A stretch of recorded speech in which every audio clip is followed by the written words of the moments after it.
ya ke peralatan selanjutnya atau ke hukum selanjutnya.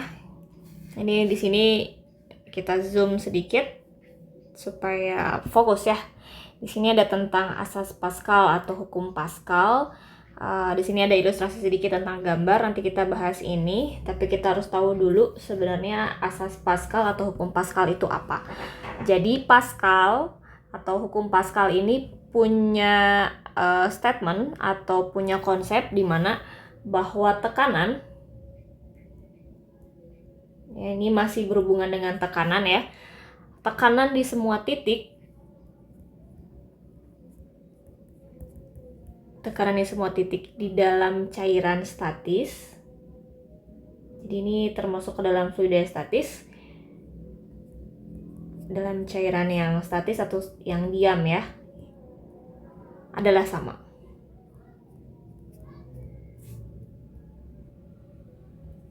Nah, artinya jika ada satu bagian dari zat cair itu punya tekanan tertentu, ya, maka tekanan itu akan diteruskan ke semua titik.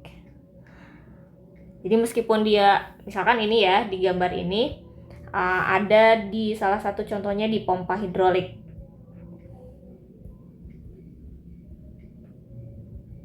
Misalkan di sini yang warna hijau ini adalah bendanya ya. Nah, dua posisi ini punya, jika diberi tekanan, diberi gaya di sini. Misalkan di sini punya gaya F1, kemudian ini punya sebuah luas penampang A1. Dalamnya ada cairan ya.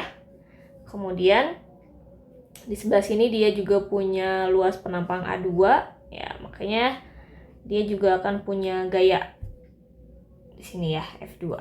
Atau secara matematis antara ujung-ujung tabung ini itu punya kesamaan tekanan, ya. Ini mudah ya. P1 sama dengan F1 dibagi dengan A1. Itu jika tekanannya di tekanan pertama ya, atau di sebelah sini berarti. Kalau P2 atau tekanan di ujung-ujung tabung yang kedua, itu dia nilainya adalah F2 dibagi dengan A2. Kita akan punya dua hubungan ini. Kita akan menggabungkan kedua hubungan ini ya. Berarti kita tahu bahwa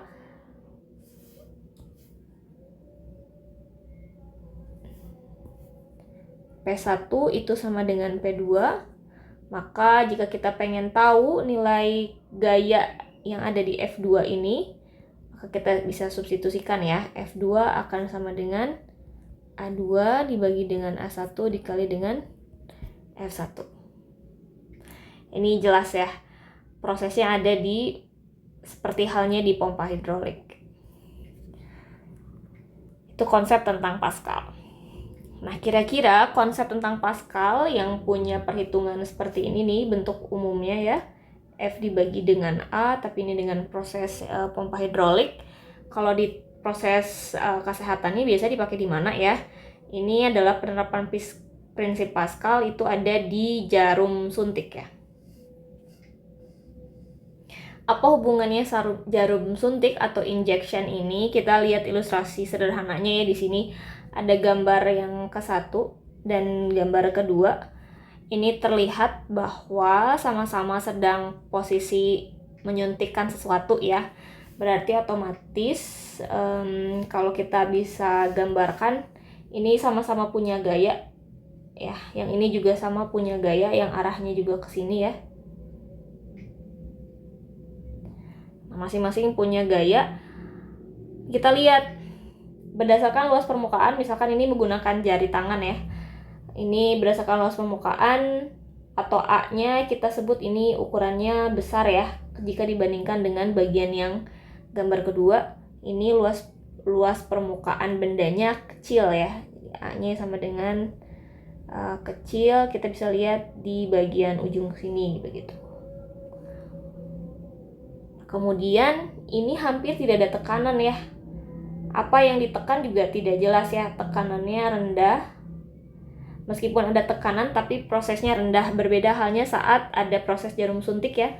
Dia punya tekanan karena dia punya istilahnya cairan atau fluida yang digerakkan di sana ya, tekanannya tinggi, sehingga otomatis cairan yang berupa misalkan obat-obatan dalam bentuk suntikan di situ bisa masuk ke dalam tubuh gitu dengan pas.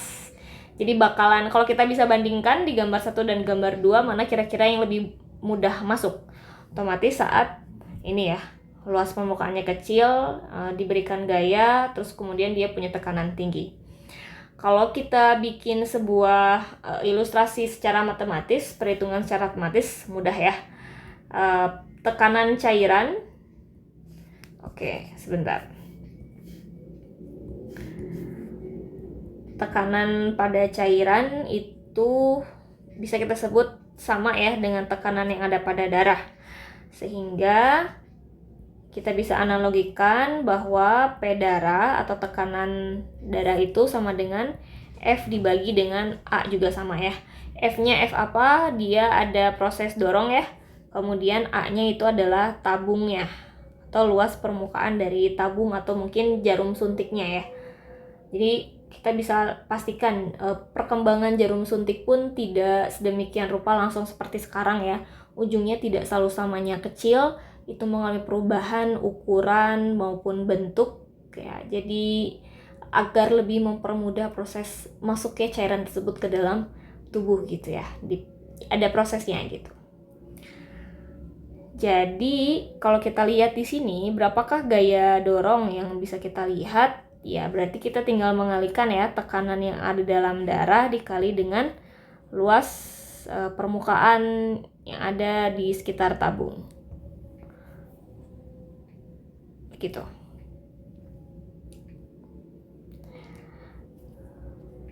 Ini salah satu bentuk prinsip asas Pascal yang bisa kita lihat dalam proses suntik ya, atau injection.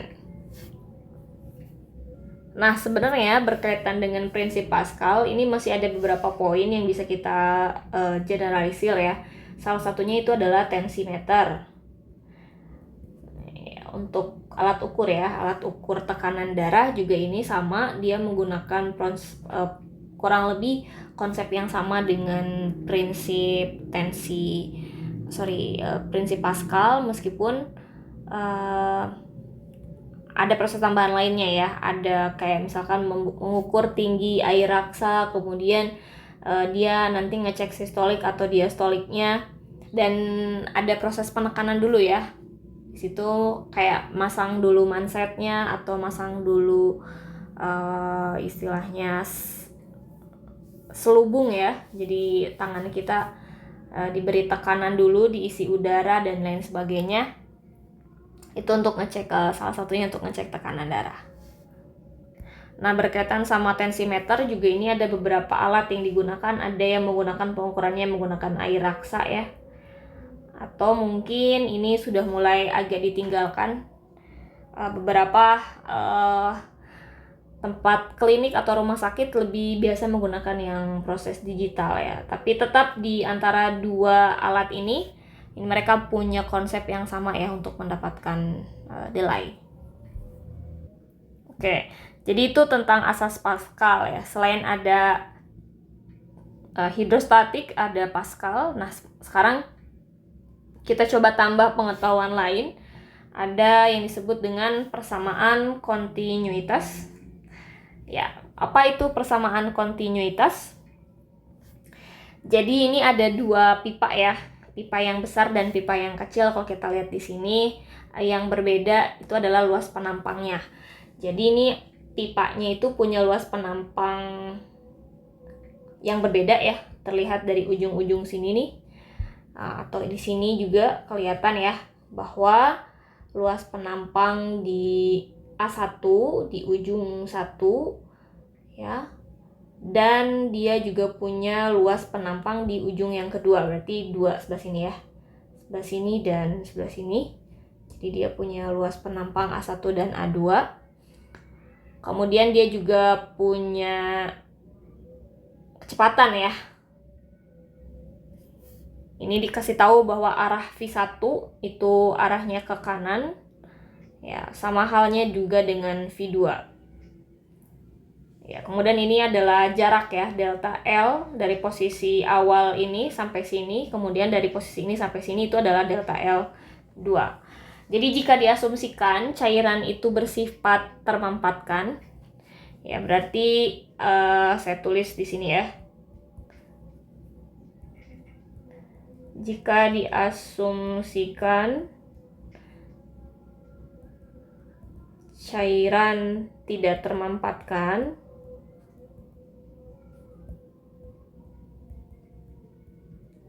di mana ρ1 itu sama dengan ρ2, maka laju aliran atau V, laju aliran ya, itu kan berarti V ya, di mana dia ada hitungan dari delta M dibagi dengan delta T yang melewati A1 dan A2. Nah, kita bisa lihat ini ada beberapa persamaan yang sudah saya catat di sini. Delta M1 dibagi dengan delta T itu sama dengan delta M2 dibagi dengan delta T. Kita tahu kan kalau delta M itu ada hubungannya tentang rho atau massa jenis dikalikan dengan apa nih yang ada di sini? Ya, luas permukaannya ya, dikali dengan V1 dikalikan dengan delta T dibagi dengan delta T. Berikut juga dengan delta M2 dengan persamaan yang sama ya. Jadi kita bisa ada yang dicoret nih di sini. Ya, kita bisa coret beberapa poin atau beberapa parameter. Karena ρ1 itu sama dengan ρ2, ya, maka kita bisa mencoret P1 sama dengan P2 ya, dianggap sama. Kemudian delta T-nya kita bisa coret. Ini juga ya. Kemudian jadi makanya kita punya A1 dikalikan dengan V1 sama dengan A2 dikalikan dengan V2. Coba tebak, kira-kira persamaan kontinuitas yang ada posisi istilahnya tabung ketemu dengan tabung dengan ukuran yang kecil itu bisa diasumsikan sebagai laju aliran dan kita bisa menghitung ini kira-kira posisinya kemana nih atau penempatannya di mana kalau di tubuh kita atau di struktur tubuh manusia ya. Ini kira-kira ada di mana nih cairan yang melewati sebuah tabung atau mungkin yang bentuknya hampir mirip dengan tabung yang ukurannya itu nggak semak semuanya gitu, ada yang besar ada yang kecil ya, begitu. Jadi kalau misalkan kita melihat secara jauh ini prosesnya ada di aliran darah ya, aliran darah baik itu di pembuluh darah ya, dan ukuran juga beda-beda kan ya, maka aliran darah itu bisa kita cek atau kita bisa hitung lajunya seperti apa ya, bergantung terhadap tekanan-tekanan dari proses pemompaan darah. Kemudian dia juga melewati pipa atau melewati pembuluh darah seperti apa begitu. Nah, makanya di sini ada penerapan kontinuitas pada aliran darah. Ini tampak sudah ada gambar tentang jantung ya. Jadi ini modelnya model aliran darah. Sehingga kita bisa sebut bahwa ya bagian-bagian ini nih, bagian-bagian ini bisa dimodelkan seperti halnya pipa begitu ya. Ada yang ukurannya kecil, besar, dan kemudian nanti dia tergabung di salah satu posisi. Jadi keseluruhan sistem peredaran darah ini disebut dengan kardiovaskular ya. Jadi sistem peredaran darah atau yang bisa kita sebut itu adalah sistem kardiovaskuler. Ya, apa nih kira-kira yang terdiri dari mana aja? Ya, dia terdiri dari pembuluh darah ya, ada arteri, kemudian ada arteriola, ada kapiler juga, ya, banyak ya pembuluh darah, termasuk juga vena. Nah, ini bentuk-bentuk dari pembuluh darah ini bisa kita analogikan sebagai model pipa, di mana dia mengacu pada persamaan ini nih. A1 dikalikan dengan V1 sama dengan A2 dikalikan dengan V2. Artinya apa? Kita ngeliat di sini semuanya berbanding lurus ya. Berarti ini artinya adalah makin kecil luas penampang,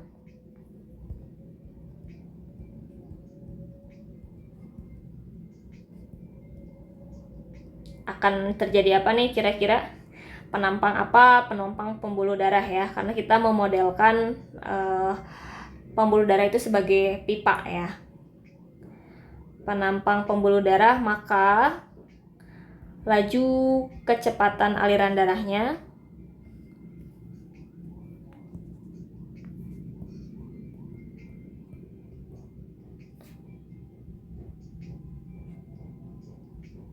semakin besar atau semakin kecil? Ini berbanding lurus ya. Kalau di sini besar, berarti di sini juga besar. Kalau kecil ya makin kecil juga.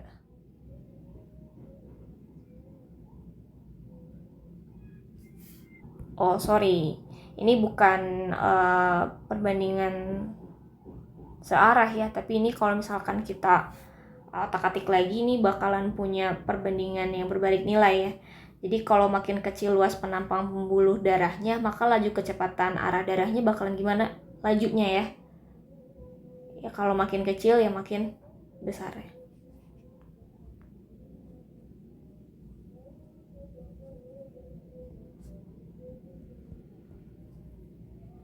Kalau misalkan kebalikannya ya otomatis jadinya berbeda. Jadi kalau misalkan kita bagi ini ya, misalkan kita pengen tahu luas permukaannya berapa, berarti ini A2 dikalikan dengan V2 dibagi dengan V1 begitu.